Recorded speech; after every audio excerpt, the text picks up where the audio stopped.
So for those of you that know my story, I have tried to stop drinking alcohol a countless number of times. And the reason why I make these videos is really to show you the mistakes that I made for such a long time that kept me in that same cycle of just binge drinking, daily drinking, stopping, starting. That's why I make these videos, is so you don't go and make the exact same mistakes that I spent 10 years making. But today in this video, I'm going to break down a little bit of a controversial one. And for some of you, it might not even be helpful. It might hurt. But if you're able to be real with yourself, it will make sense. If you're able to stop lying and saying that it's all going to be okay and you're going to work it out, and you're able to, sorry to say it, but put your ego aside for a second and listen to somebody else, this video could save your life. And maybe, just maybe, you don't make this mistake that I spent such a long time making. That's what I want. Let's get into it. So, how many times have you told yourself that I'm going to try and stop drinking alcohol for a week, for 24 hours, for a month, for a year, for a set period of time? Or also, how many times have you told yourself that you're going to reduce your drinking? You're going to have a couple of drinks instead of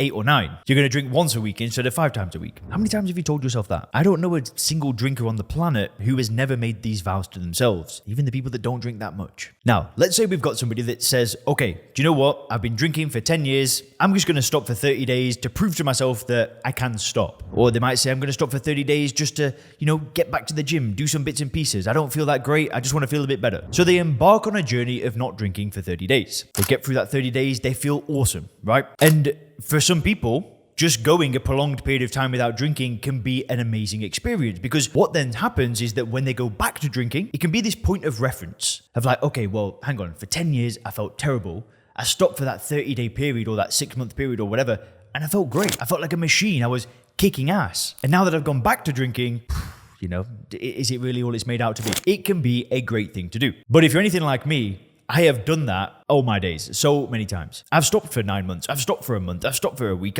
Listen, for me, it wasn't a daily thing for like 10, 20, 30 years. Maybe it is for you. That just wasn't my experience. But the issue lies still in the individual's mindset. What they're telling themselves is that, well, I've been doing this thing. I don't feel great, but I'm going to give alcohol up. I'm going to stop doing it. I'm going to quit this thing. And the whole idea is to give myself a bit of a reset and then go back to drinking again. Go back to being a normal drinker. Go back to drinking less. Very rarely does somebody that's drank a lot and then stop for 30 days say, right, as soon as it's day 30, I'm going exactly back to 2 bottles of wine a night. No. So this is the problem. They know that there are negatives happening in their life, but they still like the alcohol. In their mind, they still enjoy it. They still see it as a good thing. So this is the issue. They stop for that period of time, or they reduce their drinking or whatever. And every day that goes by, and they resist, they get through another hard day without drinking, alcohol goes on a pedestal. And in that individual's mind, alcohol becomes more and more and more attractive. See, this is the issue. When they do finally get that drink with all these great intentions of drinking less, because alcohol has been building up in their mind for such a long time, it can become this rebound effect where the drinking becomes even worse than it was before they did that 30-day period. Now listen, I'm not trying to knock you if you want to do 30 days without drinking. The less you drink, the better for everybody, including you, including me, including your family. Everybody benefits if you do drink less. But I just want you to approach this with the right mindset, which is why I'm breaking it down. I'm not trying to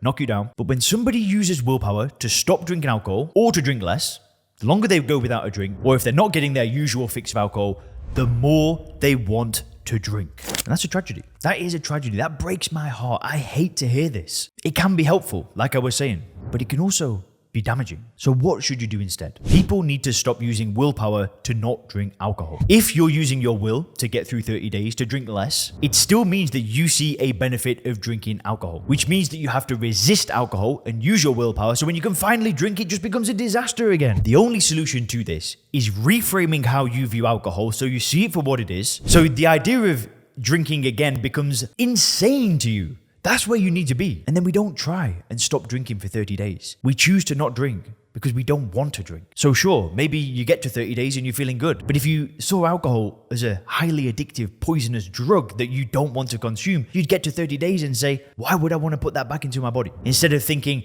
hooray, at last, I can finally drink alcohol again. And this is why I always talk about building a great life without alcohol. It's why I always say that we should have a vision for our life. We should have goals. We should have things that we want to do and work towards that. So then at least at the end of that month, you're running a 5K. You're 5 pounds down. You've been on some date nights with your partner. You're spending more time with the kids, and you start being in alignment with the person that you want to be, and you're aligned with that best version of yourself. Then that point of contrast is another level. So then instead of getting back on the roller coaster, going up and down again. You just keep going. Now, if you want details on how we can help you reframe the way that you view alcohol using something called first principles thinking, and then have coaching and a community, click the link in the description and book a call, because we can do this together. You don't need to do it on your own. So click the link in the description, book a call, and we'll jump on a quick call and see if my method could be a good match for you. And if you want more details, just go to soberclear.com. Have a great day.